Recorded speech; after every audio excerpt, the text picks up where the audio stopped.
जी, अस्सलाम वालेकुम, welcome to रेलू कट्टे। मैं आपका होस्ट साकिब शाह और आज हम बात करेंगे Multan Sultan champions, defending champions इस दफ़ा के, पिछली दफ़ा के चैंपियंस, उनके स्क्वाड एनालिसिस पे बात होगी। आजकल हमारा सिलसिला चल रहा है, आपको पता है कि डिटेल्ड स्क्वाड एनालिसिस, प्लेयर पर प्लेयर एनालिसिस जो हम लोग कर रहे हैं, फैंस बेस एनालिसिस जो कर रहे हैं, और हम 4 टीम्स के कर चुके हैं। आज 5वीं टीम मुल्तान सुल्तान की बारी है और मेरे साथ मौजूद है हम सबके दिलों के रूकी हसीब फरूकी। अस्सलाम वालेकुम Haseeb, welcome to the show. जी, वालेकुम सलाम साकिब भाई। आपकी तबीयत कैसी है बताएं पहले तो। हम बहुत लोगों ने या आपको पूछा, मैंने कहा मैं भी एक दफ़ा पूछ लूँ, फिर आप कहेंगे शिकवा करेंगे कि मुझे किसी ने पूछा नहीं। या after thank you all so I am much. वो हाँ यार, बस आपने मेरी हालत देख ली है। ये जो मैंने ये पठानी टोपी और ये जो मफलर पहना है, ये फैशन में नहीं पहना। घर में मेरी जो टोपी मैंने पहनी हुई है ना, वो बड़ी अजीब सी लग रही है और बीमारी के आलम की टोपी है। तो फिर उसके अलावा दूसरी यही है। तो दिस इज द रीजन, ये जो मैं अपने गर्दन को गर्म किया हुआ है, तो बुखार वगैरह जब उतरता है तो शो करता हूँ आप लोगों के साथ, इंशाल्लाह तो ये ताला। किसी खास हकीम ने आपको मशवरा दिया हुआ है कि आपने बस टोपी पहननी है बीमारी में? यार ठंड लगती है ना, इसमें यही तो मसला है। आपको तो 2 दफा हुआ है। बट टोपी नहीं पहनी मैंने नहीं, तो मुझे दफ़ा। आप नहीं, मुझे मैं पहले सर को बता दें तो मैं शायद पहन लेता, तो ज़रा जल्दी रिकवर हो जाता आई गेस। नहीं, वो सर को मैं वो ठंड लगती है तो मैंने उसके लिए रखी हुई है। अच्छा, और अच्छा। उससे फिर एटलीस्ट ये होता है कि फिर आपको बुखार नहीं चढ़ता ठंड में से। एनीवे यार, अब मुल्तान सुल्तान का शो है और आज फराज हमारे साथ मौजूद नहीं है, और फराज चूंकि मौजूद नहीं है तो फिर हमारे पास जो ग्राफिक्स हैं आज के, बड़े लिमिटेड से टाइम मिलेगा कि मैं ग्राफिक्स को साथ में चला सकें। तो ग्राफिक्स के बगैर आज हमारा शो होगा और मैं और हसीब ही करेंगे इसके ऊपर। तो फ़िक्र ना हसीब करें साकिब भाई, लोग आपकी बातें सुनने के लिए बैठे हैं, ग्राफ़िक्स देखने के लिए नहीं बैठे हैं। ग्राफ़िक्स तो उनको वो क्रिक इन्फो से भी मिल जाएंगे और सबकी हर जगह वेबसाइट। से मिल जाएंगे। फिर भी हाँ। यार वो एक वैल्यू टू ऐड करते हैं, एक थोड़ा सा टच आता है आपके शो के अंदर। इसी हम्म। सिलसिले में तो हमने इंट्रो वगैरह भी बनाए मैंने। तो हसीब, डिफेंडिंग चैंपियंस मुल्तान सुल्तान, पिछले साल हमने इनको कोई खास रेट नहीं किया था। खैर, मैंने तो उनको नंबर 3 पे रेट किया था टूर्नामेंट शुरू होने से पहले। कराची लेग से पहले मैंने नंबर 3 पे रेट किया था। और मगर जब ये 4 मैचेस हार गए और ये पहुंच गए अबू धाबी, तो उस टाइम पे हमने इनको रेट, मैंने 5वें नंबर पे किया था, आपने 6वें नंबर पे किया था। मुल्तान सुल्तान ने अगेंस्ट ऑल द ऑड्स अपने बाकी 5 में से 4 मैच जीत के लाहौर कलंदर के साथ अपने पॉइंट्स बराबर कर लिए, अपना रन रेट अपना बेहतर किया हुआ था और क्वालिफाई कर लिया। And then rest is history. तो इस दफा का मुझे पहले प्लेयर पे प्लेयर जाने से पहले आप मुझे बताइए कि ओवरऑल इनका स्क्वाड कैसा लग रहा है आपको। देखिए साकिब भाई, हम ये बात पहले भी कर चुके हैं। आई थिंक इट्स इट्स अब 7वां सीज़न है, हालाँकि मुल्तान का अपना ये तीसरा सीज़न है एज़ इस पर्टिकुलर मैनेजमेंट का। लेकिन अब सब जो है ना, वो एक तरह से प्रो हो चुके हैं। तो आप कोई भी स्क्वाड उठा के देख लें, हर स्क्वाड बैलेंस्ड नज़र आता है इस वक़्त। तो वो इस वक़्त थोड़ी-सी मुझे थोड़ा-सा ज़्यादती भी लगती है कि हम जो रेटिंग करते हैं कि भाई ये टॉप 3 में है, टॉप बॉटम 3 में। There are lot of factors जो कि इन्वॉल्व्ड होते हैं जिसमें जब टूर्नामेंट एक्चुअली स्टार्ट होता है। But eight this point in time all the teams look balanced. और मुझे लगता है कि ये एक बड़ा हेल्दी कॉम्पिटिशन होने जा रहा है। ये वाला पीएसएल बहुत टाइटली फॉट हो गए पीएसएल। आई एम जो मेरी उम्मीद है इस मर्तबा, आई एम होपिंग कि टॉस इतना इम्पोर्टेंट पार्ट प्ले ना करे। लेकिन आपको पता है, हमारा एक तो कुछ हमारी एनवायरनमेंट ऐसी है, दूसरी पिचेस की कंडीशंस और ऐसी हैं कि टॉस बहुत ज़्यादा मैटर कर जाता है अनफॉर्चुनेटली। तो लेट्स सी, हाँ, बहुत वो तो हेल्दी है। और कॉम्पिटिशन। वैसे वैसे आपने सीधी ये बात ठीक की है कि 7वां सीजन है, तो एक तो ये है कि ड्राफ्ट कर करके सारी टीम्स को ड्राफ्ट करने भी आ गए हैं, फिर उनको अपनी स्ट्रेंथ वीकनेसेस के हिसाब से वो रिटेंशंस करते हैं। फिर देन एक तो पीएसएल में वैसे ही 18 प्लेयर का रोस्टर होता है, तो इस दफा वैसे भी B20 का है, राइट। और 20 के अलावा बबल में भी उन्होंने कुछ रखे हुए हैं कि अगर कोई इंजर्ड हुआ तो उसी वक्त वहां से बबल से निकालेंगे। तो वो चीजें हमारे लिए करना कि इनके पास ये एक लेफ्ट आर्म सीमर कम है या इनके पास एक लेग स्पिनर कम है, वो पॉसिबल नहीं है, क्योंकि 20 के रोस्टर में हर टीम ने हर चीज डाली होती है।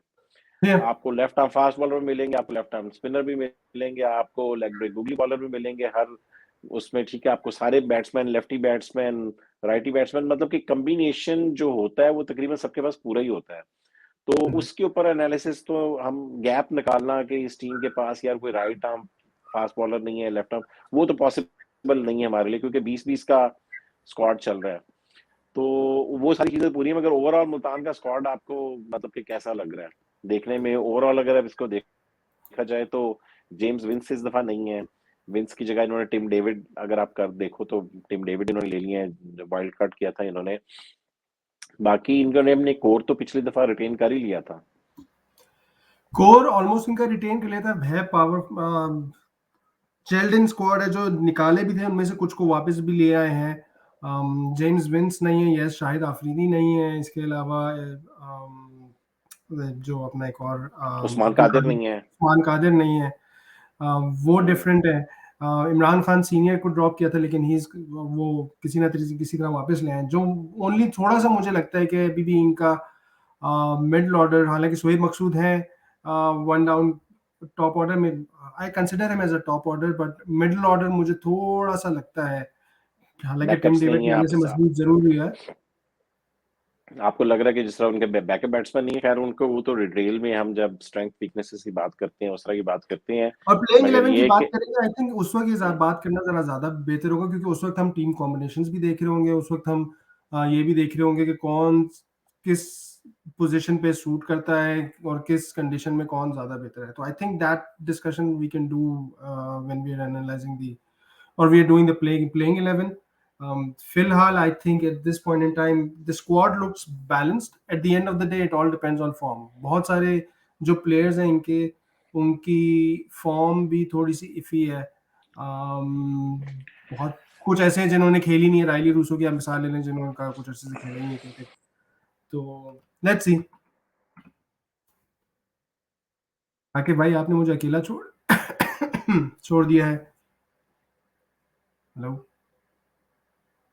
1 2 3, हेलो।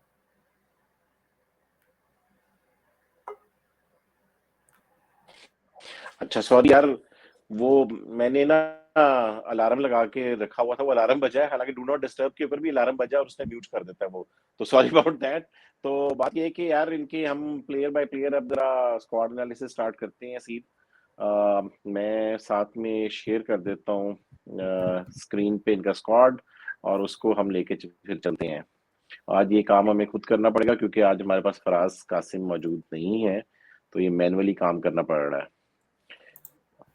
अच्छा जी, चलें। तो हसीब, सबसे पहले अगर बात कर ली जाए तो आ, इनका सबसे पहले कैप्टन की बात कर लेते हैं। इनकी प्लैटिनम कैटेगरी में जो इनके कैप्टन थे, रिजवान, 29 साल, हमारे नेशनल टीम के wicket keeper from Peshawar, last time silver में पिक किया था, इस दफा प्लैटिनम में उनको रिटेन किया है। पिछले साल अगर आप देखो तो ये पूरी लीग के टॉप स्कोरर थे, बाबर ने को 550 के करीब रन किए थे, इसके भी को 500 के करीब रन थे, राइट। पिछले साल अगर आप देखो रिजवान के, अगर ओवरऑल इसकी परफॉर्मेंसेस की बात कर लें तो इसके नंबर्स इस दफा डिस्कस करने नहीं, सबके सामने इसने जौन से रिकॉर्ड्स इसने तोड़े हैं, वो रिकॉर्ड्स पता नहीं दोबारा ये खुद भी तोड़ पाएगा, कोई बाबर तोड़ पाएगा, आई डोंट थिंक सो, बहुत मुश्किल है। अगर ये तोड़े ये रिकॉर्ड तो शायद ये रिजवान ही तोड़ पाए, जिस किस्म की वो फॉर्म में है। हसीब, इसने 1326 रन किए पिछले साल, हाँ जी, ठीक है, हाईएस्ट रिकॉर्ड कायम किया है हाईएस्ट रन गेटर है। और उसके बाद 939 रन बाबर किए हैं पिछले साल। अब मैं पीएसएल की बात नहीं कर रहा, ओवरऑल इंटरनेशनल क्रिकेट की बात कर रहा हूँ। जी। उसके बाद गप्टिल के कुछ 600 कुछ रन है। अब आप ये देखें कि कहाँ पर गप्टिल के 600 रन है और कहाँ पर रिजवान के जो है वो 1326 रन है। मतलब तीसरे नंबर और पहले नंबर के बीच में इतना ज्यादा 700 नहीं, रन का तीसरा फर्क नंबर है। तो स्टर्लिंग का है, पॉल स्टर्लिंग का है। अच्छा, पॉल स्टर्लिंग है। मैंने तो आज ही देखा था, मुझे तो गप्टिल नजर आ रहा था। नहीं, तीसरा नंबर पॉल स्टर्लिंग है, आई थिंक। अच्छा, आई एम स्टर्लिंग का प्रीटी था, श्योर। ठीक है। तो यार तीसरे नंबर का जो इस्लामाबाद यूनाइटेड सिल्वर में ले गया हुआ है तीसरे नंबर का प्लेयर, तो कल मैंने यही तो ये बात भी की थी, आपने सुना नहीं यार, आप सुनते नहीं ना, बस यही तो मसला है। नहीं मैं सुन रहा था, मगर सिल्वर में उसको बना लिया था। मैंने भी आपको ये बताया था कि जलवी ने जिस तरह कैडमोर को सिल्वर में बना लिया है, उसी तरीके से उन्होंने स्टर्लिंग को सिल्वर में बना लिया है। क्या तुम आ जाओ यार, इस्लामाबाद यूनाइटेड में तो पोटेंशियल है। उन्होंने एक दफा डेविड मलान जो कि नंबर 1 बैट्समैन था, उसको सिल्वर में ले लिया था एक दफा। सब एक जी जी, पहला सीजन तो खैर रिप्लेसमेंट जल्दी ड्राफ्ट से में गया था, BSL 5 में। डेविड मिलान खेला था, उसके बाद फिर या नहीं पहले मैं तो कंफ्यूज हो जाता हूँ। वो इस्लामाबाद यूनाइटेड में तो कैपेसिटी है इस तरह की नेगोशिएशंस करने में, they are very good negotiators. तो पिछले साल यार अगर रिजवान की बात की जाए, पहले तो कैप्टनसी की इसकी बात कर लेते हैं कि शान मसूद कैप्टन थे। शान मसूद की जगह इनको फिर कैप्टन बनाया गया क्योंकि ये नेशनल T20 कप जीत के आ रहे थे, राइट।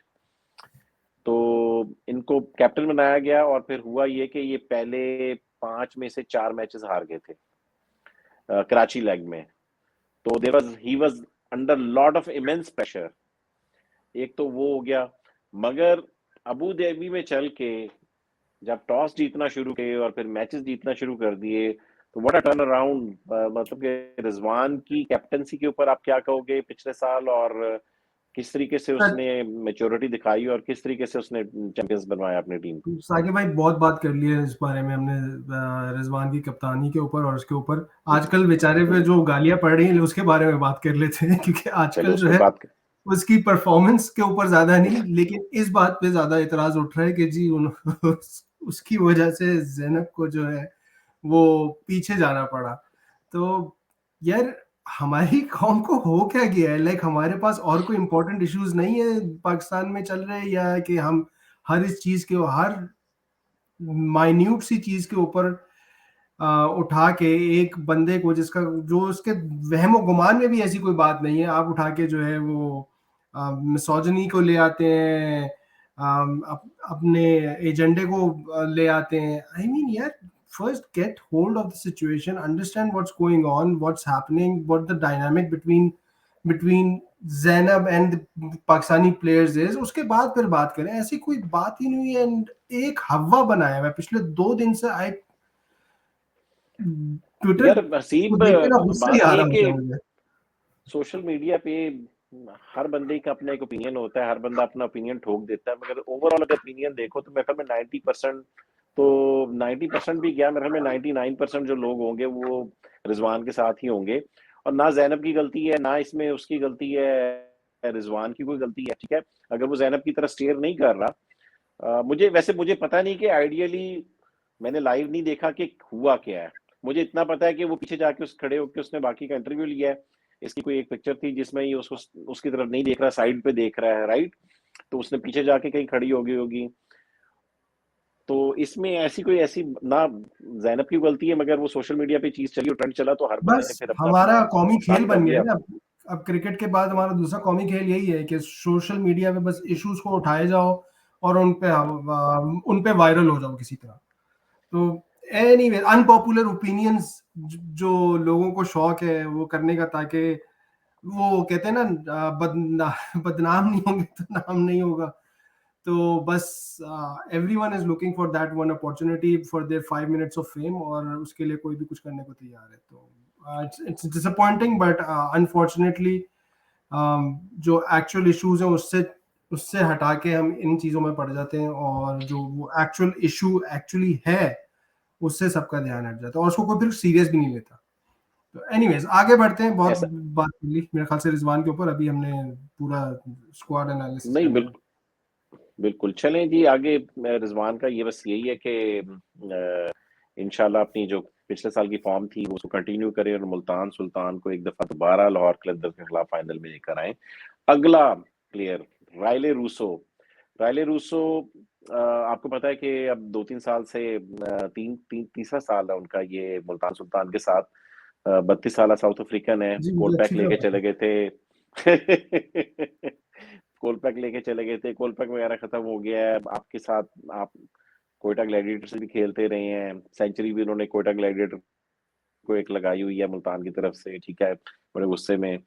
पिछले साल इसका कोई रायले रूसो की कोई परफॉर्मेंसेस नहीं आ रही थी, ना पहले मेलबर्न रेनिगेट से आ रही थी, इवन दो कि उन्होंने इसको बेंच कर दिया था, बाद में फिर इधर भी आके नहीं चला। मगर final when it was the biggest stage, वो उन्होंने भी इसको नहीं बेंच किया, वो इसको खिलाते रहे और फाइनल में चल के उसने एक जानदार इनिंग्स, एक 50 गढ़ दी, जिसकी वजह से वो अच्छा टोटल डालने में कामयाब हो गए। तो हसीब, रायले रूसो के बारे में आप क्या कहेंगे? पिछले साल अगर आप वेल, देखो तो वो रायले 12 मैचेस। बोले। जी, रायली रूसो को मैं यही कहूँगा कि लास्ट ईयर लाइक अब रायली रूसो, हाँ, वो कोलपेक वाला सीन खत्म हो गया, तो he has played he is playing domestic cricket as well there in South Africa. और जो उसका लास्ट टूर्नामेंट तो अच्छा गया, लेकिन बात वही है कि उससे ज़्यादा उसने बाहर एक्सपोजर नहीं लिया है ये। But at the same time his performances in the domestic T20 in South Africa were amazing. उसने सेंचुरी भी ठोकी है last year, I think somewhere around in October उसने सेंचुरी भी अच्छा। ठोकी थी। और अभी बट आखिरी दफा इसने जो क्रिकेट खेली है वो T10 में खेली है दिल्ली बुल्स है। उसमें कोई सच मेरे ख्याल से 140 ऑड स्कोर था, उसके अलावा एज सच कोई इतना कोई खास नहीं था। तो अब ये देखना है कि when he comes back can he gain his form quickly, या फिर लास्ट ईयर की तरह stop start and then all of a sudden we see old of Rilee Rossouw. तो अब देखना ये है कि कैसे आता है, किस तरह परफॉर्म करता है। आज ट्वीट तो उसने कर दी थी कि he is on his way to Pakistan and looking forward to the tournament. तो एंड ही बात वही है, वेटरन है PSL का और परफॉर्मर रहा है PSL का। तो I am definitely excited about him. अब देखना है कि कैसे करता है। बस वो यही है कि पिछले साल इसने 12 मैच खेले थे, सिर्फ 177 रन किए थे। और इसकी रीसेंट फॉर्म की अगर बात कर ली जाए तो T10 खेल रहा था दिल्ली बुल्स की तरफ से, तो T10 जी, में उसने 5 मैचेस में सिर्फ 77 रन किए हैं। तो खास उसकी कोई रीसेंट फॉर्म उस तरह की लिमिटेड ओवर क्रिकेट की उस तरह की नहीं है। तो let's hope so, that's why I was little. अब हैदर भाई का इंटरव्यू करेंगे ना इंशाल्लाह ताला अगले कुछ दिनों में, तो उनसे पहला ही क्वेश्चन जो होगा ना वो यही होगा, जेम्स विस वर्सेस रायले रूसो, और क्या फैक्टर्स थे कि आपने विंस को जाने दिया, रूसो को रखा, समथिंग लाइक दिस। हम इस तरह स्टार्ट करेंगे। अगर वो प्रोग्राम देख रहे हैं तो हैदर भाई ये क्वेश्चंस आने वाले हैं आपके ऊपर गर्मा गर्म। अगला प्लेयर टिम डेविड, डायमंड में थे इस दफा ड्राफ्ट में, और इन्होंने वाइल्ड कार्ड किया और उसको पिक कर लिया। प्लाटिनम में उसका कुछ रैशनल भी इन्होंने हमें बताया। 25 या साल सिंगापुरियन है। दिस वाज वो कहते हैं ना, वो अपनी जादू की पटारी में से कुछ एकदम से निकाल देना कि हाँ, इक्का, वो इस तरह का मूव था। तो मुझे इस तरह के मूव्स काफी अच्छे लगते हैं। और I really like this this strategy from Multan Sultan. So kudos to them कि उनको नजर आ गया कि हाँ भाई ये हमारी, एक तो ये उनको चाहिए था एक बंदा नंबर 5 नंबर 6 के लिए जो कि एक्सेलरेट कर सके, and the way they got him in the team, क्योंकि वो ऐसी जगह ले जाके लाहौर को छोड़ा कि लाहौर कुछ कर नहीं सकता था, क्योंकि लाहौर की को ऑलरेडी इस फखर को पिक करना था, प्लेटिनम उसका फुल था, तो वो कुछ कर नहीं सकते थे। तो बहुत ही अच्छा ये मूव था। बिल्कुल। और एक चीज तो ये भी देखे ना कि इन्होंने विंस को जाने दिया, वो ऊपर खेलते हैं, इसका मतलब है कि क्लियर नजर आ रहा है कि शान मसूद के साथ जाएंगे ओपनिंग में, क्योंकि शान मसूद को जितने भी इन्होंने चांसेस दिए थे ही परफॉर्म रियली वेल। उनको उसको पहले बेंच किया हुआ था, जब उसको चांसेस दिए तो वो ठीक तेज भी खेला, ऊपर से उसकी स्ट्राइक रेट वगैरह भी बड़ा अच्छा था। तो दैट वाज द रीजन उन्होंने देख लिया होगा कि यार विंस की जगह हमें उससे बेहतर है कि हम प्लाटिनम किसी ऐसे प्लेयर पे लगाए जो 6वें नंबर के ऊपर हमें मैचेस जिता के दे, फिनिश करके दे।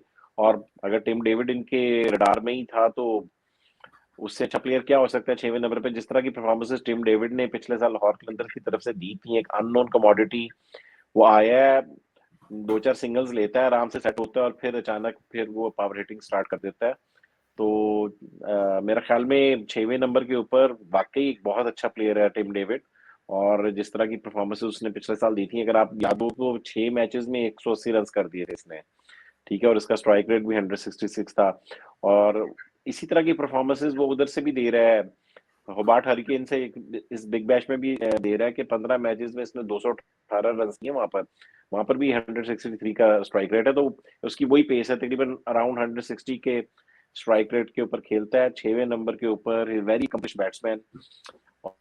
और this is very heartening to see कि सिंगापुर से एक लड़का निकला है, और देखो दुनिया, वैसे इसका ओरिजिन तो कहीं ऑस्ट्रेलिया वगैरह से ही शायद पीछे हाँ, से मैं था। वही कहने लगा था कि वो सिंगापुर हम्म। से निकला तो जरूर है, लेकिन उसका ओरिजिन और उसकी इनिशियल क्रिकेट वो सारी ऑस्ट्रेलिया की ही है। तो हाँ, मगर ये कि बाद में उसने क्रिकेट वगैरह तो उधर से खेली है। ये वही चीज ये है कि जॉन डेविसन जो होता था कनाडा का कैप्टन, उसने सेंचुरी भी 2003 के वर्ल्ड कप में कर दी थी। तो ब्रिटिश कोलंबिया से उसका ताल्लुक था, मगर उसका और उसके पेरेंट्स ऑस्ट्रेलियंस थे बेसिकली, जहाँ से उसकी क्रिकेट हेरिटेज थी बेसिकली। तो और मगर ये कि चूंकि वो पला बड़ा तो कनाडा में ही था, तो उसका नाम तो कैनेडियन ही लगेगा। और उसने वेस्ट इंडीज को सेंचुरी लगाई थी 50-60 बॉल्स पे 2003 के वर्ल्ड कप में। एनीवे तो यही तीनों यार हमारे मेरे प्लेयर थे प्लैटिनम के। तो over to diamond for you. Diamond के जरा बताएं कि डायमंड के कौन कौन से प्लेयर्स हैं। चलें जी, डायमंड पे जल्दी जल्दी कर लेते हैं। सबसे पहले तो आ जाते हैं सोहेब मकसूद। सोहेब मकसूद अगेन मुल्तान के साथ लास्ट सीजन में भी थे। एक इम्पोर्टेंट इम्पोर्टेंट कॉग या फैक्टर कह लें जो कि मुल्तान की सक्सेस का लास्ट ईयर रहे, वो सोहेब मकसूद भी थे। अपनी बैटिंग की वजह से, उसी की बेउनी परफॉर्मेंसेस की बेसिस पे वो फिर वर्ल्ड कप में भी सिलेक्ट हुए। अनफॉर्चुनेटली इंजर्ड हो, वर्ल्ड कप के स्क्वाड में भी सिलेक्ट हुए, लेकिन अनफॉर्चुनेटली इंजर्ड होकर बाहर हो गए थे। But he did make a comeback in the national T20, performed well, relatively well. अब ऊपर नीचे रही परफॉर्मेंस उनकी नेशनल T20 में। शुरू में काफ़ी बुरी, कैप्टन रहे, फिर बीच में कैप्टनसी भी उनसे चली गई, फिर किसी और को कैप्टन बना दिया। बट ये है कि लास्ट फ्यू मैचेस में he made a comeback as far as run scoring is concern. But अभी रिसेंटली लंका प्रीमियर लीग में भी खेल रहे थे, I think giants, Dambulla giants की तरफ से। उसमें कोई खास परफॉर्मेंसेज नहीं रही। 8.2 की एवरेज थी, 5 मैचेस खेले थे, और 91.11 का स्ट्राइक रेट था, जो कि वेरी वेरी अनलाइक सोहेब मकसूद। सोहेब मकसूद हमेशा एग्रेसिव खेलते हैं, उनका style of play he aggressive. अब हमेशा नहीं, यानी पिछले 4-5 साल कह लें, जो जिसने अपने क्रिकेट को टर्न अराउंड किया, उसमें इनका स्टाइल ऑफ प्ले जो है वो एग्रेसिव ही रहा है। Unfortunately, wasn't able to do that in the Lanka Premier League. मैंने ज़्यादा मैचेस नहीं देखे, हालांकि ऐसा भी नहीं था कि नंबर उनका ऊपर नीचे होगा, वन डाउन ही आ रहे थे, but he wasn't able to perform as much as you expect from Sohaib Maqsood. तो अब देखना है कि कैसे इस फॉर्म में आते हैं। पिछले PSL की अगर मैं बात करूं तो 12 मैचों में 47.55 की एवरेज से, 156.77 के रन रेट से उसने 428 रन बनाए थे, और मैन ऑफ द टूर्नामेंट भी था, और मैन ऑफ द टूर्नामेंट भी था। और बैट्समैन ऑफ तो द टूर्नामेंट भी था। दोनों टाइटल आई गेस इसी को मिले थे। तो अब एक्सपेक्टेशन ये है कि उसी तरह की परफॉर्मेंसेज ये मुल्तान के लिए परफॉर्म कर दे। दी ओनली फैक्टर जो मुझे लगता है सोहेब मकसूद की एक कमजोरी बहुत ज़्यादा अपेरेंट हो जाती है, उसकी वजह से टीमों को नुकसान भी होता है, वो उसकी फील्डिंग है। अब उसकी वजह उसके इंजरी थी या कुछ और था, बट बहुत इम्पोर्टेंट मौक़ों पे मैंने उसको नेशनल T20 में भी फील्डिंग में लैप्सेस करते हुए देखा था। Let's see how he is doing. उम्मीद है मुझे, यानी ही मुझे एक तरह से इन्होंने अपना, वो कहते हैं ना, गर्विदा बना लिया था पिछले 2 सालों में। तो आई एम होपिंग कि ये अपनी फॉर्म वापस रिगेन करे और मुल्तान के लिए परफॉर्म करे। ठीक है जी, नेक्स्ट अप आ जाते हैं इमरान ताहिर।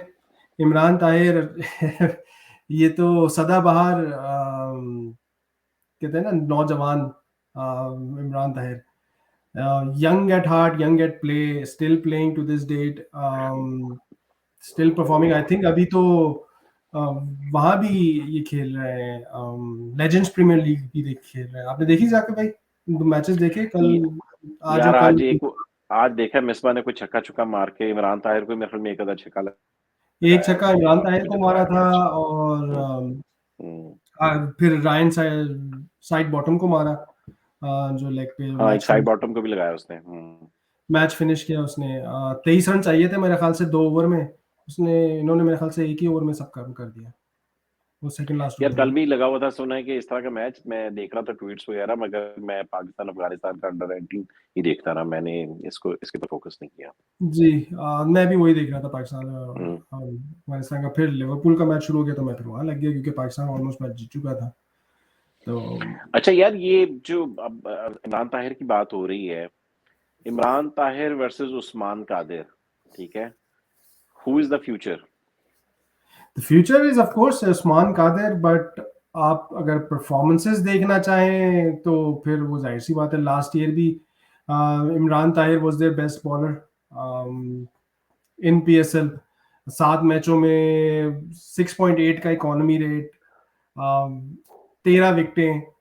तो फिर जब आप वो देखते हैं तो फिर जाहिर सी बात है आप इमरान ताहिर की तरफ जाते हैं, क्योंकि और कम इवेंचुअली मैचेस आपने में, मेरा ख्याल खिलाना है किसको इमरान है। ताहिर को तो शुरू में मैचेस भी नहीं दे रहे थे, इमरान को शुरू शुरू में में नहीं दिए मैचेस भी थे, नहीं दिए थे बिल्कुल उन्होंने। नहीं दिए थे। जब कराची में बॉल स्पिन नहीं हो रहा था तब इमरान ताहिर की टीम में जगह, when one of the factors for the turn around that Multan Sultan had was Imran Tahir coming back into the team. कि तो पहले भी गलती कर रहे थे, मेरे हिसाब में इनको इमरान ताहिर को बेंच नहीं करना चाहिए था। बात वही है, अब 3 स्पिनर, लेग स्पिनर एक ही खिलाए टीम में रखे हुए हैं, तो वो उनको उस वक्त नहीं समझ आ रही थी। बट एनीवेज इस वक्त कॉम्बिनेशन के हिसाब से दे नो बेटर कि उनको कौन सा कॉम्बिनेशन खिलाना है, और उसमें इमरान ताहिर इनको सूट करते हैं, तो इमरान ताहिर उन्होंने इंक्लूड किए। अभी लंका प्रीमियर लीग जो लास्ट इसका टूर्नामेंट किया है वो भी अच्छा किया है। लाइक ये तो बात में कोई शक नहीं है ना कि he is a world class spinner, leg spinner. तो ये तो उसमें है। भी इसने 15 विकेटें उठाई हैं, 6 का इकोनॉमी रेट, और 9 मैचेस खेले। तो he's a known performer, he's playing for them, he adds adds to a team in terms of his experience and value as well। तो मेरे ख्याल से इस वजह से मुझे भी थोड़ा सा धचका लगा था कि यार आप एटलीस्ट उस्मान कादरी को रिटेन कर सकते थे फॉर फ्यूचर, अगर आपने खिलाना नहीं भी था। But I guess they wanted a different combination all together, जिसकी वजह से दे वेंट यार चिड़िया की खबर ये है कि वो ये बता रही है चिड़िया कि उस ये रियली चाहते थे कि उस्मान कादर किसी ऐसी टीम में जाए जहां पर खेले। इधर कई कॉम्बिनेशंस में हो सकता है कि उसकी जगह ना बनती।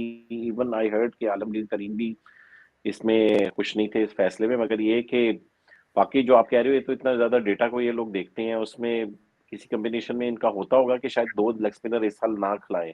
मगर जब पिछले साल आपने 3 रखे हुए थे, इस दफा अफरीदी नहीं है। पिछले साल तो आप मुसलसल 2 लेग स्पिनर अफरीदी और इमरान ताहिर, अफरीदी और उस्मान कादर इस कॉम्बिनेशन में जा ही रहे हैं। लेकिन जब तो ये दुबई लेग में गए या यूएई लेग में गए हैं, उन्होंने फिर उसमें सिर्फ उसमें सिर्फ इमरान ताहिर को खिलाया, उस्मान कादिर को इमरान नहीं ताहिर खिलाया। नहीं खिलाया था इन्होंने। तो एनीवेज आई थिंक मेरा अपना जाती ख्याल यही है कि कॉम्बिनेशन को देखते हुए दे रिटेन्ड इमरान ताहिर। और आपकी चिड़िया जो है काफी काफी करीब है, मैना जो आपकी काफी करीब है वो मुल्तान सुल्तान की। तो जहां से आपको खबर आ रही मुझे पता है, तो सही ही आ रही होगी कि वो उसको ऐसी टीम में जाना था जिसमें उसको चांसेस ज्यादा मिले। तो it worked out for both the parties. Let's just put it there. चलें जी, फिर नेक्स्ट आ जाएं। पहले इन्होंने सेलेक्ट किया था ओडीन स्मिथ, लेकिन ओडीन स्मिथ जो है वो अवेलेबल नहीं है उनकी, इन्होंने फुल रिप्लेसमेंट लिया है जॉनसन। जाकिर भाई आप ही बोल रहे हैं मुझे। Johnson Charles. सही नहीं बोला, मजा नहीं आया। Johnson Charles Charles Charles. Charles उस जॉनसन चार्ल्स की जो है रिप्लेसमेंट की है। जॉनसन चार्ल्स पहले भी इनके साथ खेल चुके हैं। लास्ट पीएसएल में भी मेरे ख्याल से 5 मैचेस इनकी तरफ से खेले थे, 117 रन बनाए थे। He is a hard hitting batsman, जो कि इसकी क्रिकेट कुछ उसी तरह है डुएन स्मिथ टाइप की, के स्क्वायर पे खेलता है, आगे नहीं, इन फ्रंट नहीं है, स्क्वायर्स पे दोनों साइड पे हार्ड हिटिंग बैट्समैन बैटिंग करता है। तो और आपने चालाकी देखी है इसमें, एक हैदर भाई की चालाकी देखी है। हैदर भाई ने पहली टर्न थी ना, तो ये देखो डोमिनिक, वो कौन, ओडियन स्मिथ कौन है, fast bowling allrounder, fast bowling उसकी वाला रिप्लेसमेंट क्या बनती है, डोमिनिक ड्रेक्स। ठीक जी। है, technically Dominic Drakes Odean Smith की रिप्लेसमेंट, मगर इनकी चूंकि पहली टर्न थी ना, पहले चार्ल्स उठा लिया कि इनको पता था कि समीन भाई नीचे से उनको कीपर चाहिए साल्ट के रिप्लेसमेंट में, वो चार्ल्स को उठा लेंगे। तो उन्होंने चार्ल्स को पहले उठा लिया कि पहले मैं चार्ल्स को उठा लेता हूँ, तो डोमिनिक ड्रेक्स तो किसी को भी नहीं चाहिए होगा, तो वो मैं बाद में उठा लूंगा।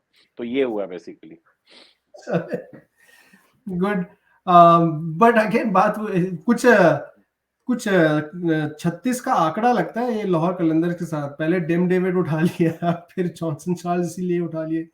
चक्कर क्या है जाकिर भाई, कोई पैचअप करा ले कोई, अगर आप पिछले साल पिछले साल पिछले उनकी साल लिन भैंस उठा वैंस लिया था छुड़ाई थी इन्होंने। तो वापस कर दें।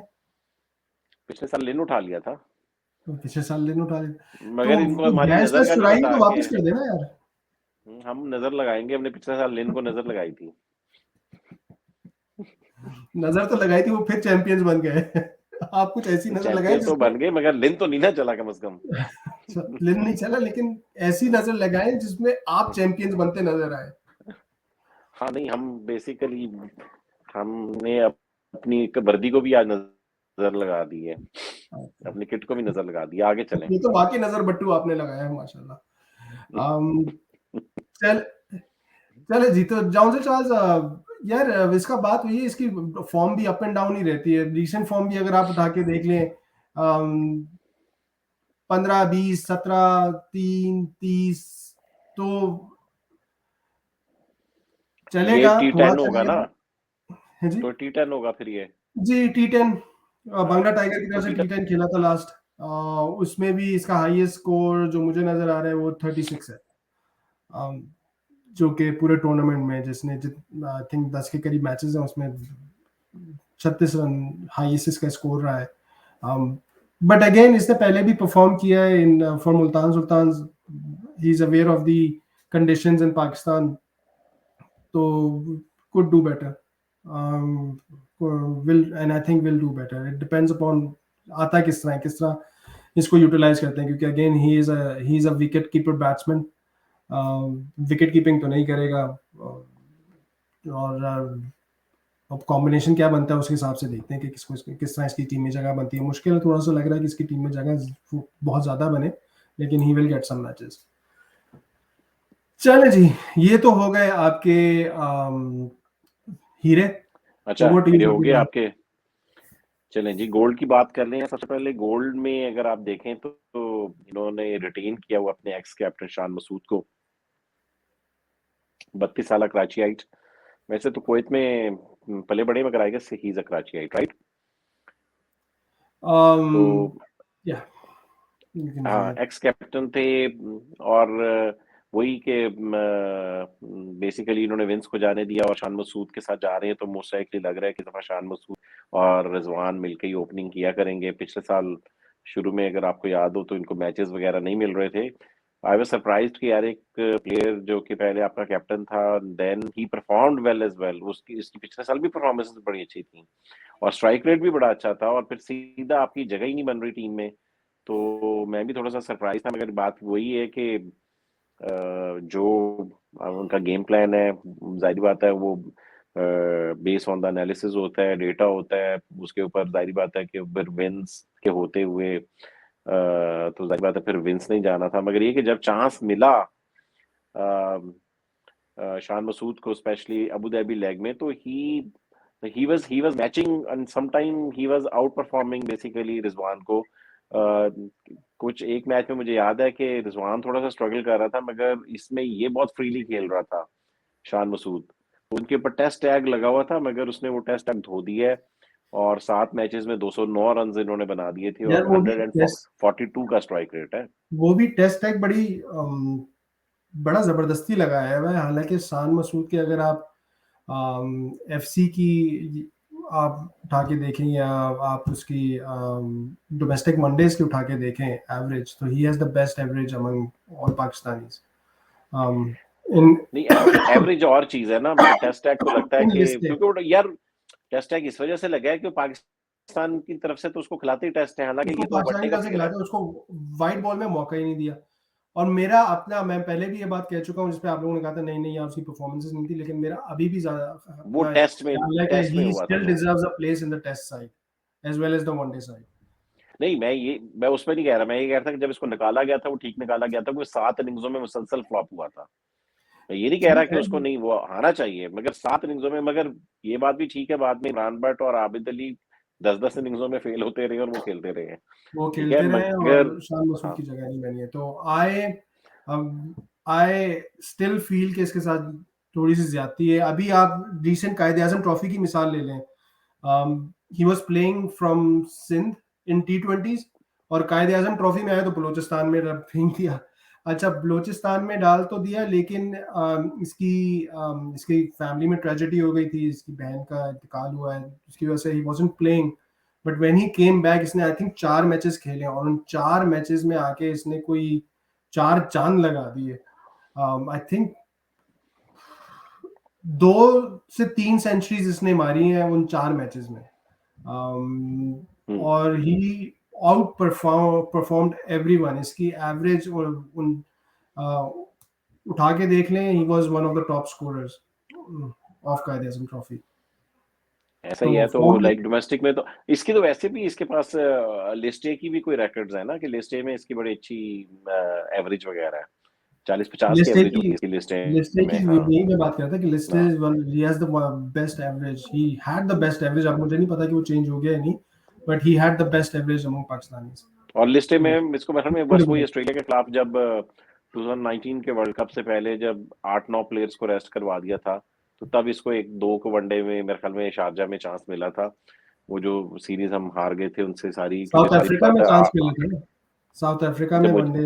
अच्छा, नहीं मुझे याद, मुझे इतना तो पता है कि ऑस्ट्रेलिया के खिलाफ शारजा में तो मिला था। एनीवे यार, इसकी मैंने वो तो बता दी पीएसएल की, मगर रीसेंट फॉर्म यही है कि नेशनल टी20 जो इस दफा खेला है 10 मैचों में सिर्फ 166 रन है, तो नेशनल टी20 इसका बहुत ज्यादा अच्छा नहीं गया था। अगला प्लेयर खुशदिल शाह। खुशदिल शाह वो प्लेयर है जिसकी वजह से टिम डेविड को इस दफा सिलेक्ट किया गया है, क्योंकि खुशदिल शाह इस साल 5वें नंबर पे खेलना चाहता है, और चूंकि वो 5वें नंबर पे खेलना चाहता है, वो 6वें नंबर पे खेल के तंग आ चुका है, तो 6वें नंबर के ऊपर पे टिम डेविड आ रहा है, और इस वजह से खुशदिल शाह जो है 5वें नंबर के ऊपर खेलेगा। 26 साल बन्नू से ताल्लुक है उनका, आपको पता है। और इस पिछले साल इसने रीजनेबल परफॉर्मेंसेस दी थी। अगर आप देख, और ये बेसिकली ये डायमंड में ये ब्रांड एम्बेसडर बन के ये बेसिकली गोल्ड में खेल रहा है, ठीक है। तो 11 मैचेस में इसने 165 रन किए थे, 41 की एवरेज थी इसकी, और 137 का स्ट्राइक रेट था। और 2-3 मैचेस में इसने बेल आउट की करवाया था, जब ये मुल्तान सुल्तान में किसी से कुछ नहीं हो रहा था, तो उसने एक मैच में कराची के खिलाफ, मुझे आई रिमेम्बर कि इसने कराची के खिलाफ बड़ी अच्छी इनिंग्स खेली थी, और 1-2 और भी अच्छी इसने इनिंग्स खेली थी। और नेशनल टी20 की रिसेंट फॉर्म की बात कर ली जाए तो 8 मैचेस में 173 रन किए हैं इसने। साउथ पंजाब से खेल रहा था बेसिकली। तुम्हें पता है कि इस दफा साउथ पंजाब की टीम तो पूरी नीचे लगी हुई थी, तो उस टीम में जब सारे नीचे लगे तो इसका स्ट्राइक रेट भी सिर्फ 125 ही आया है। तो मगर खुशदिल शाह की ओवरऑल अगर बात कर ली जाए, पाकिस्तान टीम में तो आजकल नहीं है हसीब, मगर ये कि Khushdil Shah for Multan Sultan always perform, and he is like he diamond level की परफॉर्मेंसेस वो मुल्तान की तरफ से तो दे ही देता होता है। कोई 1-2 इनिंग्स है तो लेजेंडरी किस्म की खेल देता है वो। बिल्कुल। कुछ ऐड नहीं करेंगे आप? नहीं, ऐड करने की मुझे खुशदिल जरूरत है नहीं, क्योंकि अगेन खुशदिल शाह का performance graph through Multan Sultan and through Southern Punjab has always been on up. The problem वहीं आती है कि ये performances replicate नहीं हो पा रही जो कि पाकिस्तान के सेटअप में। उसमें अब कॉन्फिडेंस इशू है, या of course there is a time, कुछ टाइम इसको चाहिए जिसमें ये ग्रो करे, लेकिन हम अभी भी वेट कर रहे हैं। हमने आसिफ अली के लिए इतना वेट किया है परफॉर्म करने के लिए, तो कुछ देर के लिए भी कर ही सकते हैं, तो थोड़ा सा मौका देना पड़ेगा। ये हाँ, मैंने सुना जरूर था कि और किसी एक ट्विटर स्पेस पे ही बात हो रही थी, हैदर ने ही बात की थी कि Khushdil wanted someone, some support around him at number 5 और नंबर 6, क्योंकि हो ये रहा था कि सारा, क्योंकि लास्ट ईयर जो है मुल्तान सुल्तान की जो टेल थी वो जरा लंबी थी, क्योंकि वो 5 बॉलर्स के साथ खेल रहे थे, तो खुशदिल के ऊपर बड़ा प्रेशर आ जाता था कि उसको अपनी विकेट भी नहीं गिरानी और उसने एक्सेलरेट भी करना है। तो this time around he specially आज के भाई मुझे थोड़ी सी सपोर्ट तो दो कि मैं थोड़ा सा रिस्क फ्री क्रिकेट खेल सकूं और मैं अपना नेचुरल गेम खेल सकूं। तो that's why they went for Tim David, and that's why उनका कॉम्बिनेशन इस दफा थोड़ा सा ऐसा है कि जिसमें डीप बैटिंग करते हुए आपको नजर आएंगे। ठीक है जी, तो that's what I wanted to add. ठीक है यार, एक आप इनका जो गोल्ड का आखिरी प्लेयर है यार, वो है शाहनवाज धानी, जो कि पिछले साल था मर्जिंग में, and then everyone knows what happened. 23 साल प्लेयर फ्रॉम लाड़काना इमर्जिंग से आए, इस दफा गोल्ड में क्यों पहुंचे वो आप सबके सामने है। शुरू में आया था थोड़ा सा एक्सपेंसिव था, मगर बाद में जिस तरह टूर्नामेंट प्रोग्रेस होता गया, धानी का ग्राफ ऊपर बढ़ता गया, और आखिर में तो लाहौर कलंदर ने बिल्कुल ही उसके सामने लेमलेट होके शायद उसको मेरे ख्याल में आखिरी मैच में कुछ 6 आउट काफी इसने लाहौर के अंदर के आउट कर दिए थे। वो मैच मैंने मिडिल से देखना छोड़ दिया था क्योंकि मुझे पता था अब हम टूर्नामेंट से तो बाहर हो ही गए हैं, बंद करो और आराम से चल के ऑफिस का काम करो ऊपर। तो मेरा ख्याल में इसने, अगर मुझे भूल ना गया हूँ, इसने उसमें शायद 5 या 6 आउट किए हैं इसने लाहौर के। एनीवे धानी का पूरा सफर यार हम सबके सामने, बल्कि उसके ऊपर तो वीडियो भी बन गई है पूरी, वो तो आपने पीसीबी की देखी यार। अब तो पीसी ने भी वीडियो बना दी है, लाइक अब उसमें और क्या बात करें। बस एक बात ही कहूंगा धानी के बारे में कि यार वो उन चंद प्लेयरों में से एक है जिसको देख के स्माइल आ जाती है आपको, जिसको देख के खुशी होती है। तो और उसकी कुछ वाइब ऐसी है कि आप खुद ही आपको अच्छा लगने लगता है।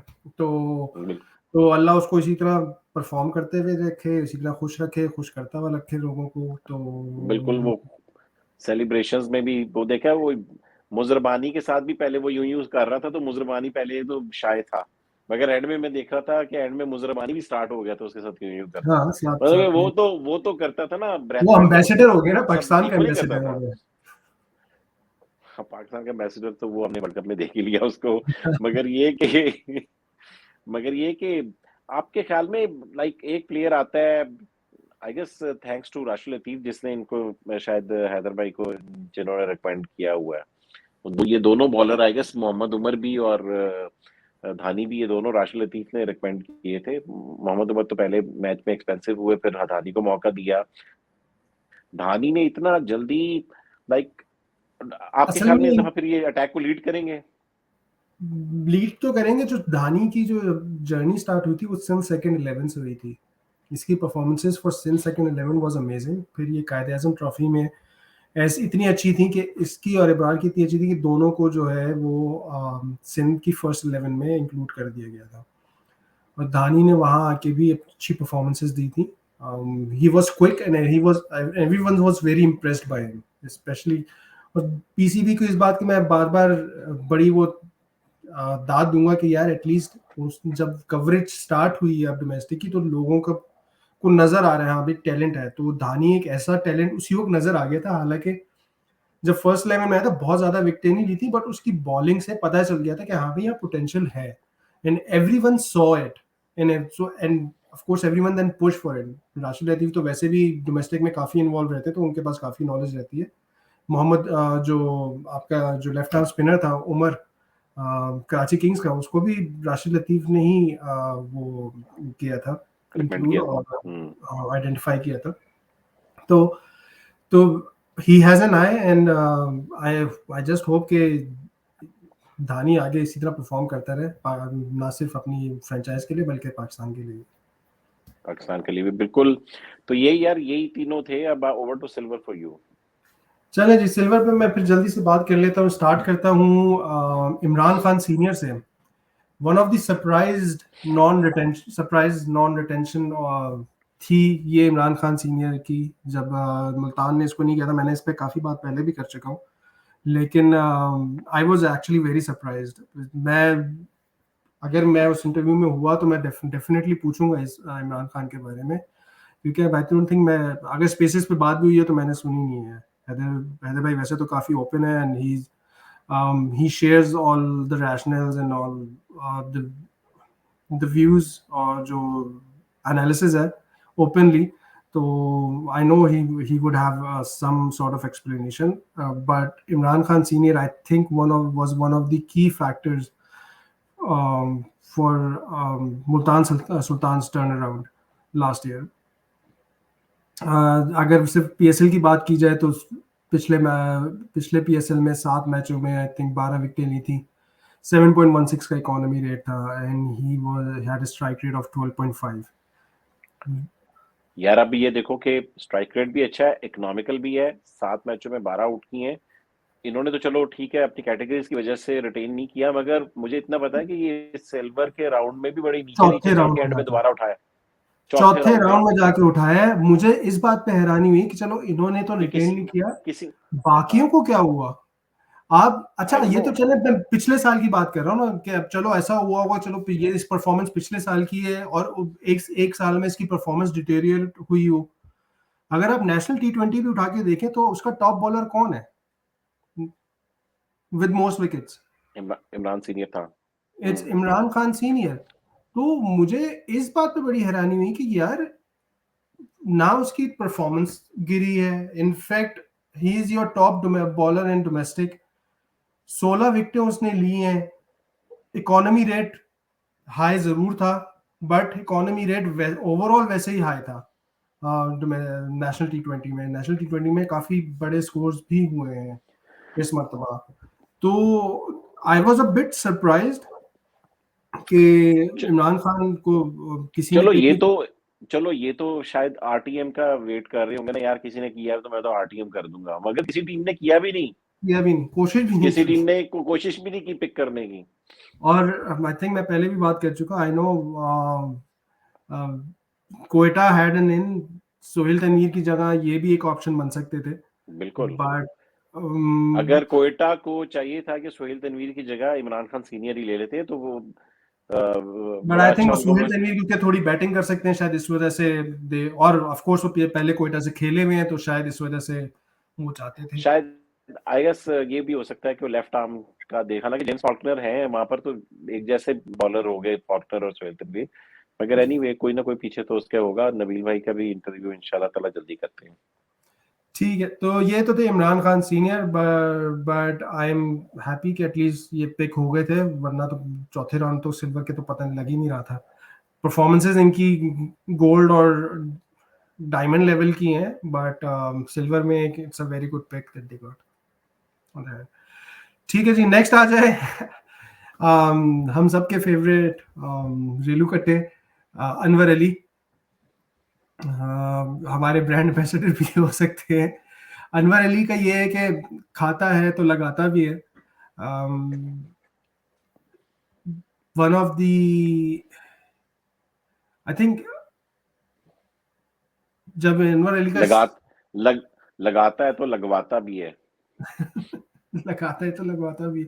हाँ, मैं असल में वो मैं चेन ऑफ थॉट मेरा वो ब्रेक हो गया, कुछ अपने वर्ड्स जो है मुझे पास वो आ नहीं रहे राइट कि मैं इसको डिफाइन कर सकूं। बट अनवर अली का यही है कि यार एक मैच में आपको ये यहाँ पहुंचा देगा, दूसरे मैच में आप कहेंगे यार इस बंदे का मैं क्या करूं। बट बात वही है कि अनवर अली की बॉलिंग अब उस स्टैंडर्ड की अनफॉर्चुनेटली नहीं रही है जिस जो टी20 में इफेक्टिव हो।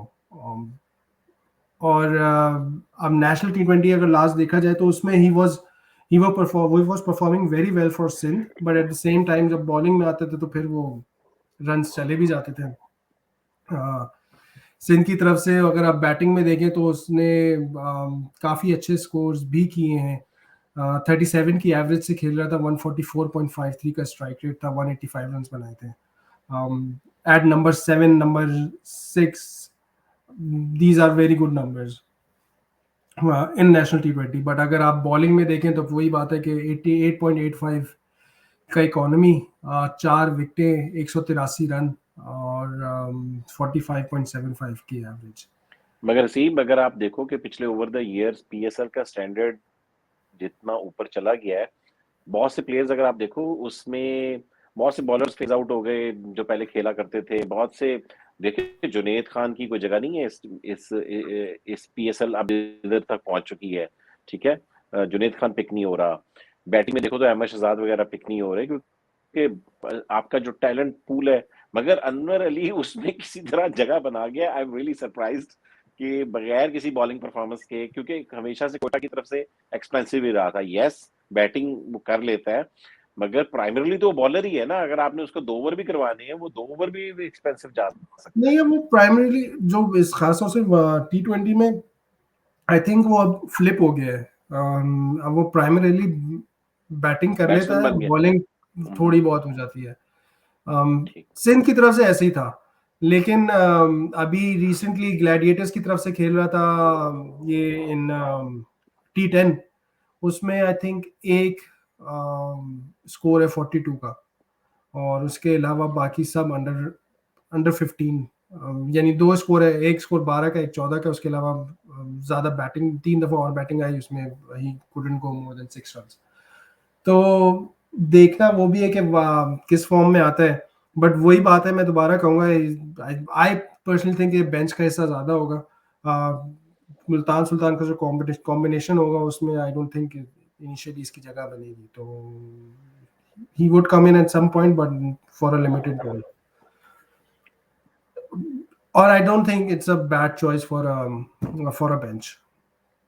ठीक है जी, नेक्स्ट आ जाते हैं, हम बात कर लेते हैं रोमन पावेल की। रोमन पावेल अगेन आपको पता ही है कि 28 साल की इनकी उम्र है और वेस्ट इंडीज से इनका ताल्लुक है, जमैका की तरफ से भी खेलते हैं। पेशावर ज़ल्मी में पहले थे पिछले साल, इस साल जो है ये मुल्तान सुल्तान्स ने पिक किया हुआ है। यूजुअली अगर रिसेंटली अगर देखा जाए तो एलपीएल खेल रहे थे, लंका प्रीमियर लीग खेल रहे थे कैंडी वॉरियर्स की तरफ से। बॉलिंग में कोई इतनी खास उन्होंने वो बॉलिंग हमेशा पार्ट टाइम बॉलर बॉलिंग कर लेते हैं fast medium, but as such कोई इतनी आउटस्टैंडिंग बॉलिंग नहीं है। वेस्ट इंडीज और पाकिस्तान की जो सीरीज हुई थी उसमें भी आए थे, आई थिंक एक मैच में 23 रन स्कोर किए थे, उसके अलावा कोई खातिर खास स्कोर रन नहीं बनाए। बट बैटिंग के हिसाब से अगर देखा जाए तो he can be a utility player, he can hit out, strike rating का अच्छा है। कैंडी वॉरियर्स की तरफ से जो 3 मैचेस खेले थे उसमें भी इसने 225 के करीब के स्ट्राइक रेट से जो है वो 104 रन बनाए थे और 34.66 की एवरेज थी। यार पिछले साल मुझे याद है कि ज़ल्मी की तरफ से अच्छी बैटिंग कर रहा था, जिस तरह वो तो नहीं चल रहा था, फैबियन एलन तो नहीं चल रहा था, मगर ये चल रहा था। बिट पार्ट्स में यस, कोयटा ग्लैडिएटर के खिलाफ मुझे याद है कि जाहिद महमूद को इसने 4 छक्के जो लगाए थे। जी लगा दिए थे। अच्छा, मगर अभी ये पार्शियली अवेलेबल है। सॉरी, मैं वो नहीं कहना चाहता था जो आप समझ रहे हो, मगर ये कि पार्शियली अवेलेबल है और डोमिनिक ड्रेक्स इसकी रिप्लेसमेंट है पार्शियल।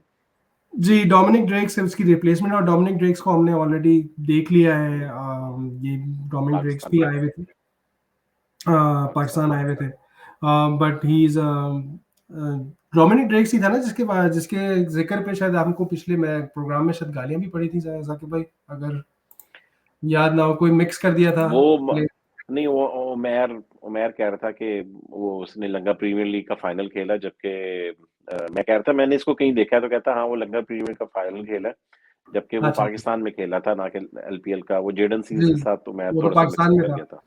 और पाकिस्तान में भी कोई ऐसा कोई खास परफॉर्मेंसेस नहीं रही थी। इनफैक्ट काफी जो मुझे याद पड़ता है उसमें काफी पिटाई हो गई थी। एक मैच में तो 40 से ऊपर ही रन गए थे। बट लेट्स सी, थोड़ी बहुत बैटिंग भी कर लेता है, तो शायद इस वजह से उसको उस यूटिलिटी की वजह से उसको इंक्लूड किया है। I am yet to see what he brings, लेकिन maybe he can give surprise us in PSL, जैसे कि पहले मुल्तान सुल्तान के प्लेयर्स करते रहे और दूसरे प्लेयर्स करते रहे। तो एनीवेज आगे बढ़ते हैं। अगला वाला जो है ये मेरे दिल पे लिखा हुआ है, मेरी बड़ी नज़र थी, बड़ी उम्मीद थी कि किसी तरह ये हमारे पास आ जाता है, लेकिन Multan Sultan very good pick, Rumman Raees, very very happy about his comeback. ये again one of those players जो जिसको देख के चेहरे पे मुस्कुराहट आ जाती है और अच्छा लगता है, यानी देख के।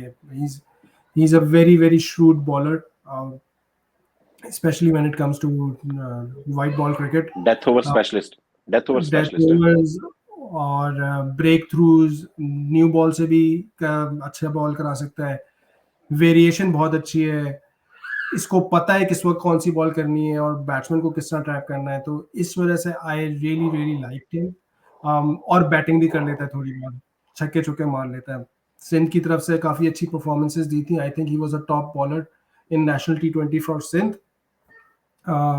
14 विकेटें ली थी इसने सिंध की तरफ से।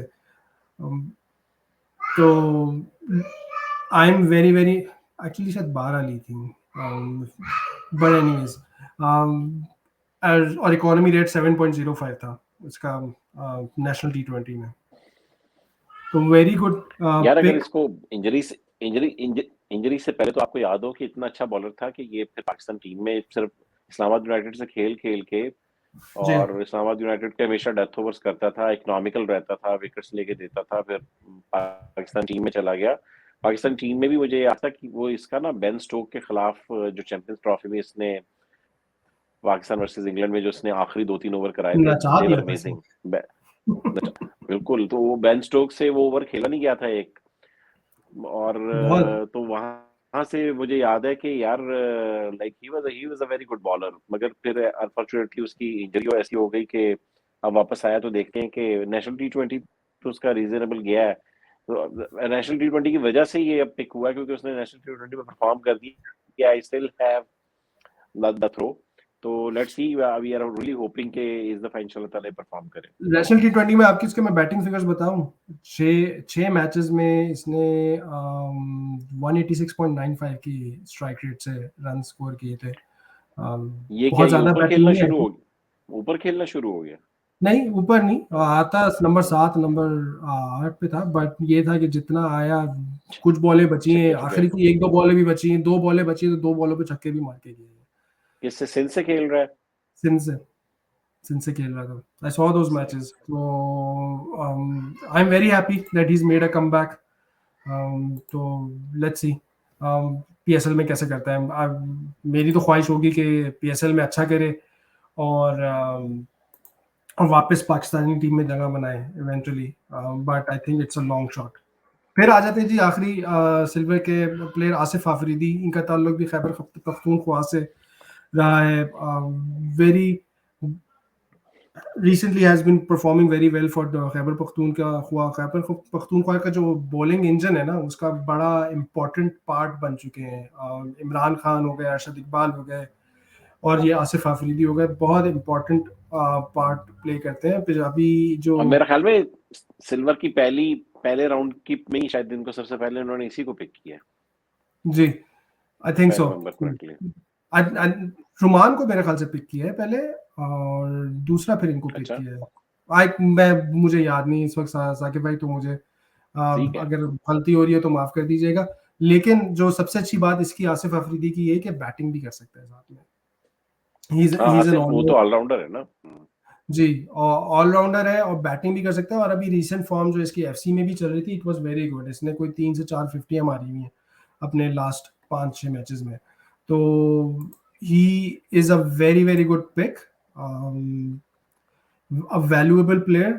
It's definitely gonna add value to Multan squad, और होपफुली ये अपनी जो इसकी परफॉर्मेंसेस डोमेस्टिक में रही हैं उसको ट्रांसलेट कर सके पीएसएल में, क्योंकि इसका कैरियर एवरेज भी अगर आप उठा के देखें टी20s में तो 25.48 है, और बॉलिंग में और economy is 7.35 with the best bowling figure of 5 for 26।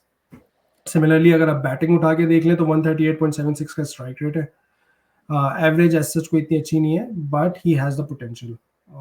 तो very good pick, kudos to Multan about him. Local talent है और लोकल टैलेंट होप परफॉर्म करे और आगे है। तो ये तो थी जी silver. Over to you Saqib भाई।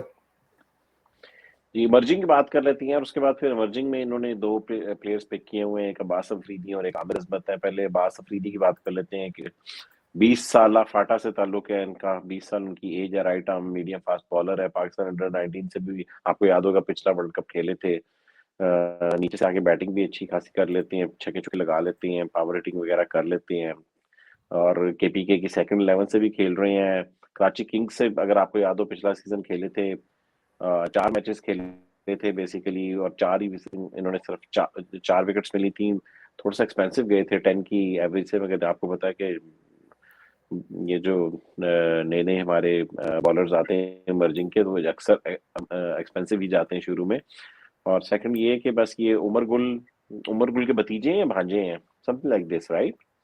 कोई रिश्ता अब्बास जरूर है। अफरीदी जो है, हाँ, भतीजा है या भांजा है उसका। तो थोड़ा सा एक्शन भी, अगर आप इनका बॉलिंग का एक्शन भी देखें तो थोड़ा सा मिलता जुलता है। तो आके नीचे से इस दफा उनकी जो टेल लंबी होने वाली प्रॉब्लम थी, उसमें थोड़ा सा अगर खेलेंगे तो डेफिनेटली उस चीज को थोड़ा सा सॉर्ट आउट करेंगे, क्योंकि लास्ट ईयर हमने बार बार देखा था कि मुल्तान की बैटिंग जो थी 6वें नंबर के बाद खत्म हो जाती थी। तो इस दफा ये कि 7वें पे सोहेल तनवीर थे मेरे ख्याल में पिछले साल, तो उसी तरह की उतना पोटेंशियल ये भी लेकर आ रहे हैं, उतनी बैटिंग ये कर सकते हैं। इसके बाद जो इनके एक और हैं वो आमिर अजमत है, एक और इमर्जिंग प्लेयर, 23 साल के हैं, पेशावर से उनका ताल्लुक है, अग्रेसिव बैट्समैन है बेसिकली। केपी की सेकंड 11 से खेल रहे हैं।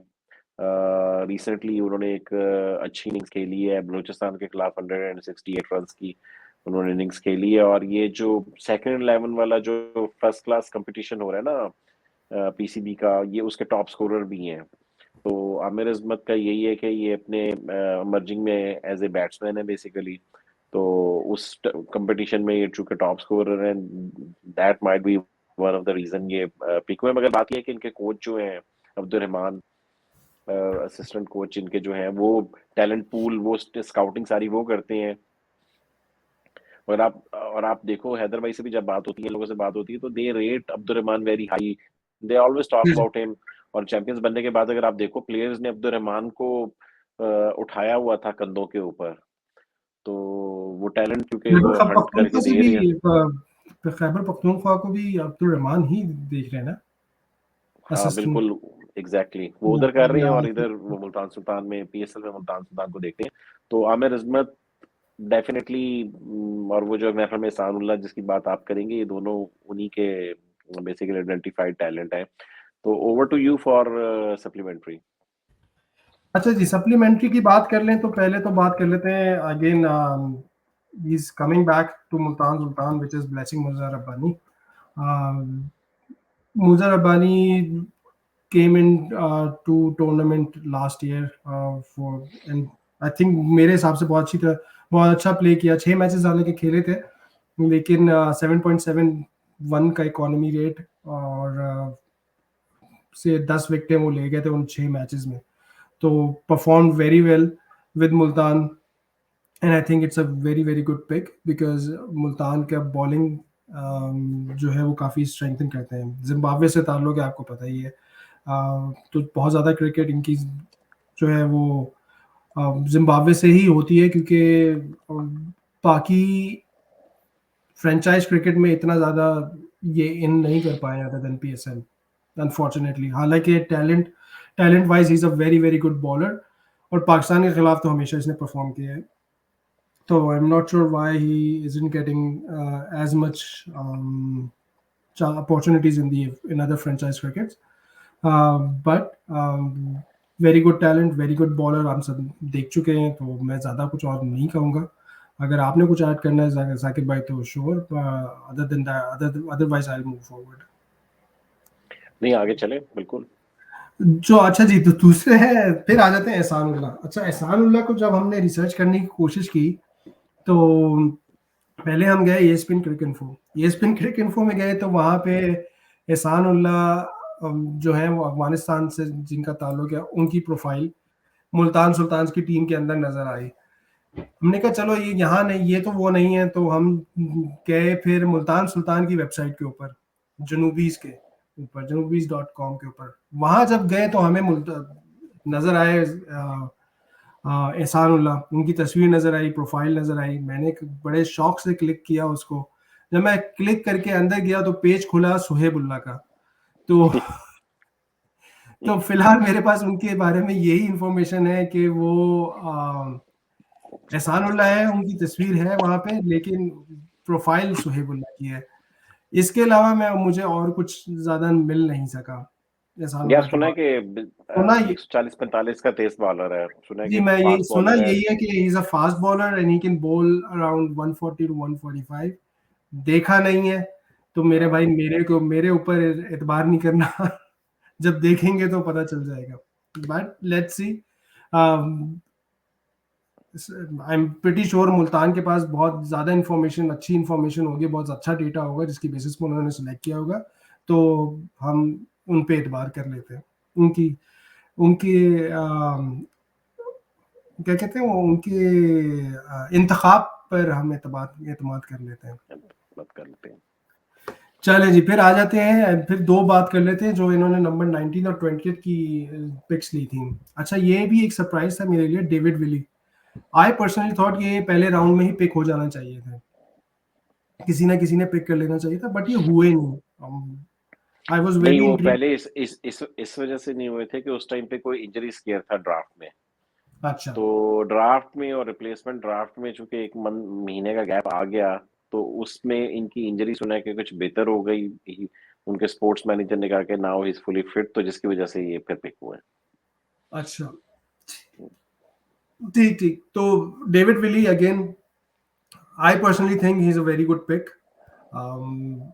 इंग्लैंड से खेलते हैं, ताल्लुक रखते हैं, लेफ्ट आर्म बॉलर है और बैटिंग भी कर लेते हैं काउंटी में और वाइटलिटी ब्लास्ट में, तो ये ओपन भी कर चुके हैं एज अ बैट्समैन। तो यूटिलिटी प्लेयर है क्योंकि ये कई नंबर्स पे क्रिकेट खेल सकते हैं, तो और अच्छी बैटिंग करते हैं, एग्रेसिव बैट्समैन है, तो he is a very very good utility player. New ball से बहुत अच्छा बॉल स्विंग करते हैं, अंदर बाहर दोनों। तो मेरे हिसाब से तो ये बहुत अच्छी पिक है। अगर यही वजह थी कि इनको इंजरी थी जिसकी वजह से इनको पिक नहीं किया था, तो it's a loss of other franchises, but it's a very good gain for Multan Sultan. 7वें नंबर के ऊपर अगर ये आके खेलेगा डेविड विली, तो एक तो ये है कि बॉलर तो चलो वो है ही है, बड़ा एक्सपीरियंस बॉलर है, अब तो हमें काफी देर इनिंग से काफी मैचेस खेल गया है। सेकंड ये है कि फिर इनकी वही टेल वाली प्रॉब्लम भी सॉल्व कर देंगे, नीचे से आगे पावर हिटिंग वाला एक एडिशनल के टिम डेविड जल्दी भी आउट हो गया, तो चलो इनको पता होगा कि डेविड विली पड़ा है अभी, तो एक इनके पास वो नीचे पावर हिटर्स बड़े अच्छे इनको मिल रहे हैं, खुश दिल जा रहा है, टिम डेविड जा रहा है और नीचे विली आ रहा है। जी, अगर विली के आप T20 स्टैट्स भी उठा के देखें तो 23.73 की एवरेज है और स्ट्राइक रेट ऑफ 141.08। और अगर बॉलिंग को उठा के देखें तो 7.90 का इकोनॉमी रेट है, स्ट्राइक रेट इज 17.5 और एवरेज इज 23.13, तो which is not bad at all by any means. तो आई पर्सनली थिंक बहुत अच्छी पिक है। यॉर्कशायर से इनका ताल्लुक है, आपको पता ही है यॉर्कशायर के इन्फ्लक्स है इस वक्त, क्योंकि उन्होंने अपनी इमेज बेटर करनी है, तो उनके प्लेयर्स का काफ़ी इन्फ्लक्स है पीएसएल में इस वक्त। तो let's C how he fares in PSL. From my point of view, very good pick. ठीक है जी। नेक्स्ट आ जाते हैं फिर रिजवान हुसैन। रिजवान हुसैन जो जिसने डोमेस्टिक को फॉलो किया है पिछले 2-3 साल में, तो एक नाम बड़ा हाइप के साथ मशहूर हुआ था 2-3 साल पहले, और वो था रिजवान हुसैन का, जिन्होंने आके डोमेस्टिक में कोई अंधी मचा दी थी, ओपन करके लेफ्ट हैंडर ओपन करके अपनी एग्रेसिव बैटिंग से और रन्स के अनबार लगा दिए थे। बट उसके बाद कुछ ऐसा हुआ कि रिजवान हुसैन की नेशनल टी 3-4 साल पहले इसका नेशनल T20 बहुत अच्छा गया था। एग्जैक्टली, बट उसके बाद ये इस्लामाबाद ने उसकी परफॉर्मेंसेस की बेसिस पे इसको पिक भी किया, चांसेस भी दिए पीएसएल में, but he couldn't perform well. ताल्लुक इनका टोबा टेक सिंह से है, 25 साल इनकी उम्र है, टॉप ऑर्डर बैट्समैन है, लेकिन ये अभी इस साल आफ्टर दैट, क्योंकि जब इस्लामाबाद यूनाइटेड ने पिक किया पीएसएल में परफॉर्म भी नहीं कर पाए, और उसके बाद इनकी परफॉर्मेंसेस भी बिल्कुल नीचे चली गई है, तो आई गेस कॉन्फिडेंस का इशू था या कुछ और था, but he wasn't doing well. In fact मेरे ख्याल से फर्स्ट 11 में कभी हिस्सा नहीं रहे थे, सेकंड 11 में चले गए थे। इस अभी तो साल सुना ही है इज कि made a double century comeback. की है बड़ी अच्छी। जी, इस साल he is made a comeback from central Punjab, और सदर्न पंजाब के खिलाफ इन्होंने 250 के करीब रन भी बनाए एक इनिंग में, and that's why he is now back in the reckoning, क्योंकि इसकी 250 के अलावा भी इसने 2-3 50 और की थी। कायद आज़म ट्रॉफी में फाइनल में भी आई थिंक 67 रन बनाए थे सेकेंड इनिंग में। तो let's see, hopefully he's matured enough, he's back to his best, और अगर ये चल गया तो फिर आई एम प्रीटी श्योर कि इसकी अगर ये परफॉर्मेंसेस कंसिस्टेंट रही तो he will be in the reckoning for Pakistan cricket team soon as well, but that's a very long long shot, उसके लिए अभी काफ़ी टाइम है। फिलहाल तो टीम में जगह बनाना थोड़ा सा मुश्किल इसलिए होगा क्योंकि इनके पास ऑलरेडी रिजवान और शान मसूद ओपनर्स हैं। तो ये तो थी जी मुल्तान सुल्तान की squad analysis player by player. Saqib भाई बात कर लेते हैं जल्दी से स्ट्रेंथ एंड वीकनेसेस की और रेटिंग की। बिल्कुल करें, आप शुरू करें, ये तो आप हमेशा मैं शुरू करूँ करें। यार। मैं हमेशा करता हूँ, फिर बाद में कहते हैं कि भी मेरे पास कहने को लिए कुछ नहीं बचा, मैं कहा फिर आज आप कर बिल्कुल। लेते हैं। चले ठीक है, नहीं मैं ही नहीं कर आप लेता हूँ। ठीक है यार, स्ट्रेंथ अगर इनकी बात करो कि इनके पास सबसे बड़ा फैक्टर जो है ना, रिजवान फैक्टर है। एक ऐसा प्लेयर जो कि T20 में इस हद तक फॉर्म में हो कि हर मैच में ही वो तकरीबन स्कोर कर रहा हो, हर मैच में 15-15 ओवर तक बैटिंग कर रहा हो, और फिर ऊपर से तेज भी खेल रहा हो, तो वो एक बहुत बड़ा फैक्टर है मोहम्मद रिजवान का। कैप्टन ने ऊपर से कैप्टनसी भी अच्छी कर रहा है, केपी की कैप्टनसी भी अच्छी करता है, तो रिजवान फैक्टर इनके पास है, और वो इनके पास बहुत बड़ा फैक्टर है बेसिकली। टिम डेविड भी इन्होंने ले लिए हैं, जो कि नीचे बड़ी अच्छी पावर हिटिंग वगैरह कर लेते हैं। इनके पास एक और धानी फैक्टर भी है इस दफा। धानी बॉलर ऑफ द टूर्नामेंट थे पिछले साल के, 20 उन्होंने आउट किए हुए थे, top bowler of the tournament भी थे, तो वो फैक्टर भी है। धानी भी मतलब इन्हीं के पास है। शोएब मकसूद, वो भी इन्हीं के पास हैं, जिन्होंने पिछले साल के बैट्समैन ऑफ द टूर्नामेंट। अब इनमें से कितने इस दफा वो उस तरह की परफॉर्मेंसेस दे पाएंगे या नहीं दे पाएंगे, वो एक और बात है, मगर ये कि वो सारे प्लेयर्स जिन्होंने इनको इस दफा बनवाया है, इन्होंने उनको रिटेन भी किया ऑफ कोर्स, और वो इन ऑन टॉप इनको टिम डेविड भी मिल गए हैं। बैटिंग भी डीप हो गई इनकी डेविड विली की वजह से। ठीक है, पावर हिटिंग भी इनके पास आ गई डेविड विली की वजह से, और इनकी जो टेल है वो भी इनकी लंबी जाएगी, क्योंकि आसिफ अफरीदी भी इनके पास होंगे, अब्बास अफरीदी भी इनके पास होंगे जो कि बैटिंग कर सकते हैं, डेविड विली भी इनके पास होंगे। तो इन्होंने कुछ प्रॉब्लम्स जो पिछली दफा इनकी लंबी टेल का मसला था वो भी इन्होंने सॉल्व कर लिया हुआ है, और पावर हिटिंग भी इनकी डीप चले गई। 8वें 9वें नंबर तक अब इनकी बैटिंग जा रही है। ठीक है, अब वीकनेसेस की बात कर लें तो अब जबरदस्ती की ढूंढने की कोशिश करते हैं। अब वीकनेस पे मैं हमने बोल देता इनके हूँ जो ऊपर मुझे डैड आर्मी लगती का है। लगाया। वीकनेस पे हाँ मैं बोल बताएं। देता हूँ जो मुझे लगती है, वो इसमें मुझे अभी भी लगता है कि इवन दो मैं कह रहा हूँ ये वीकनेस है, बट जब टीम कॉम्बिनेशन बनेगा they have the remedy for it as well, यानी सॉल्यूशंस इनके पास हैं टीम के अंदर। तो वो अपनी इन्होंने टीम इस तरह की बनाई है, स्क्वाड इस तरह का बनाया कि वो स्ट्रैटेजी अगर चेंज करना चाहे तो मिड टूर्नामेंट में चेंज भी कर सकते हैं। लेकिन शुरू में जो अभी लग रहा है, अगर ये रिजवान और शान मसूद के साथ जाएंगे as an opener, the problem would be score in power play पहले 6 ओवर में, क्योंकि रिजवान भी थोड़ा सा टाइम लगाता है। उसकी जो पीक होती है वो पावर प्ले के बाद होती है। तो मुझे थोड़ा सा ये लगता है कि इनका पावर प्ले का score could be a struggle, but ये आपकी वाली बात कि जबरदस्ती निकालने वाली भी हो सकती है।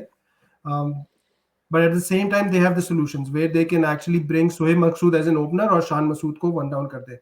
तो it depends on how they want to go. हो सकता है ये लेफ्ट एंड राइट के कॉम्बिनेशन से जाना चाह रहे हो, तो वो भी एक फैक्टर है।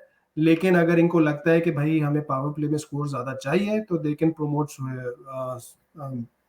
सोहेब मकसूद और शान मसूद को नीचे, और फिर बेंच पे इनके पास रिजवान हुसैन तो है ही। यार वैसे पिछले साल अगर 3-4 इनकी वीकनेसेस हमने निकाली थी जबरदस्ती की, पहले डैड आर्मी भी कहा किसी ने, ठीक है, ओल्ड लेग्स भी कहा हमने, वो भी मसला इन्होंने बता दिया कि नहीं भाई, ओल्ड लेग्स हो डैड आर्मी हो, हम तो टूर्नामेंट जीतेंगे। आपने टेस्ट टीम का भी इनके ऊपर टैग लगाया, इन्होंने कहा कि नहीं, टेस्ट टीम भी आप हमें कह दो, हम टूर्नामेंट जीतेंगे। हमने इनके ऊपर ये भी लगाया इनके पास कोई एक्सप्रेस फास्ट बॉलर नहीं है, इनके सिर्फ वो नए नए हैं, वो भी उन्होंने धानी इनका जो मर्जिंग था वो ले आए। और इनके पास जो इमरान तो खान अब सीनियर है, उन्होंने ऐसी इफेक्टिव बॉलिंग की कि वो उन्होंने पावर प्ले में विकेटें भी निकाली और रन्स भी रोक दिए।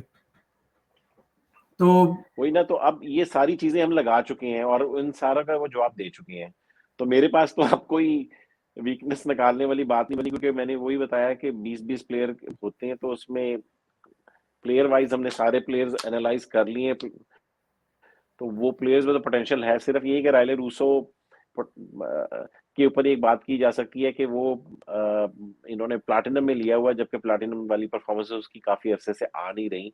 मगर अदरवाइज अगर इनका देखा जाए तो यार बहुत जबरदस्त स्क्वाड है इनका। स्क्वाड ऐसे देख के ना कभी दिल नहीं करता उसको नंबर 1 रेट करो, हाँ, ठीक है, अभी भी नहीं मगर करना।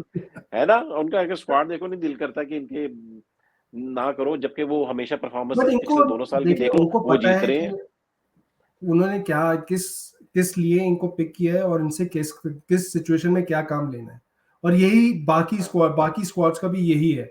हम एज ओवरऑल देख रहे होते हैं, बट वो उनको देख रहे हैं कि उनके उनके लिए कौन सा फॉर्मूला वर्क कर रहा है। उन्होंने एक फॉर्मूला बना दिया है और वो एक तरह से अब हमें सबको पता है कि it's a winning formula at this point in time, provided कि toss doesn't play a factor. तो फिलहाल दे हैव अ फॉर्मूला, उन्होंने उसी हिसाब से उसी मोल्ड में वो प्लेयर्स ले लिए हैं जो कि उसमें आ जाएंगे, and I think they will be fine, they will do fine. इसीलिए मैं थोड़ा सा अब ना इस मरतबा थोड़ी सी रेटिंग जो है वो देते हुए थोड़ा सा वो कंप्लिसिट हो रहा हूँ, क्योंकि everyone has a very balance squad. Weaknesses हम आइडेंटिफाई तो करते हैं, लेकिन उनके विद इन दैट स्क्वाड उनके पास सोल्यूशन मौजूद है। तो it's gonna be a very good tournament. Let's see who comes on the top. Exactly ऐसा ही है। तो यार इनके टॉप 3 में या बॉटम 3 में मैं देना तो टॉप 3 में चाहता हूँ, मगर मुझे हैदर भाई ने कहा हुआ कि यार मुझे प्लीज बॉटम 3 में एंड में रखना, क्योंकि जब भी रेलू कट्टे मुझे एंड में देता है ना मैं जीतता हूँ। तो अब वो हैदर भाई ने रिक्वेस्ट की हुई है, मगर मैं उनकी रिक्वेस्ट से दफा नहीं मानूंगा, और हैदर भाई आपको टॉप 3 में इस तरह देख रहा हूँ। 2-3 दिन के बाद में प्लेइंग 11 का करेंगे, उसमें हम एक्यूरेट रेटिंग्स देंगे, तो देखें उसमें क्या होती है, मगर आज टॉप 3 है अच्छा, आपकी। मैं फिर इनको बॉटम 3 कर रहा हूँ, क्योंकि मेरे हिसाब से टॉप 3 में इस वक्त क्योंकि मैंने लाहौर को मेरे ख्याल से टॉप 3 में रखा था और आपने बॉटम 3 में रखा था, तो I will go with them as well for bottom 3, क्योंकि मेरी टॉप 3 में इसलू, लाहौर और जल्मी आ जाती हैं। चलिए, इसका मतलब है कल मुझे हैदर भाई का मुबारकबाद का आ जाएगा यार, थैंक यू सो मच। क्योंकि पहले भी उन्होंने कहा कि यार जब भी रेलू कट्टे मुझे देता है, बॉटम में रखता है, तो मैं जीत जाता हूँ, तो मैं बड़ा खुश हूँ, और प्लीज मुझे टॉप पे न देना। तो आपने उनकी बात मान ली है। तो चले, यही हमारा शो था यार, लाहौर सॉरी फिर खींच मुल्तान दिया सुल्तान आपने के 1 घंटा ऊपर। 20 मिनट। यार वो हम आज दोनों थे ना, आज हमें मना करने वाला कोई भी नहीं था, तो जिसकी वजह से फिर हम गपशप करते रहे। तो चले, इंशाल्लाह ताला बस कल हम अपना अगर टाइम मिला, कल वैसे हमने कराची किंग्स के जनरल मैनेजर फैसल मिर्जा का इंटरव्यू करना है, उसके बाद समीन राना का भी इंटरव्यू है, उसके बाद रेहान उल हक का भी है, हैदर भाई को भी मैंने मैसेज कर दिया है, हैदर भाई का भी है, और उसके बाद नबील भाई को भी मैसेज कर दूंगा। हैदर भाई जो मुझे डेट देंगे, जो बचेंगी, फिर मैं नबील भाई से ले लूंगा। तो बहुत ज्यादा शोज हमारे आगे आ रही हैं, और इसके अलावा आज हमारा एक पेशावर जल्मी का डिटेल स्क्वाड एनालिसिस कल, अगर हसीब फारूकी ने मुझे टाइम दिया तो कल वो भी हम निकाल देंगे। और अगर आपने हमारा चैनल सब्सक्राइब नहीं किया तो सब्सक्राइब कर लें। Haseeb, thank you so much for coming over. और बल्कि आपका तो चैनल है, कमिंग ओवर क्या, हमारा तो अपना चैनल है। तो इंशाल्लाह ताला कल मिलते हैं, कल मुलाकात होती है। खुदा हाफिज। अल्लाह हाफिज।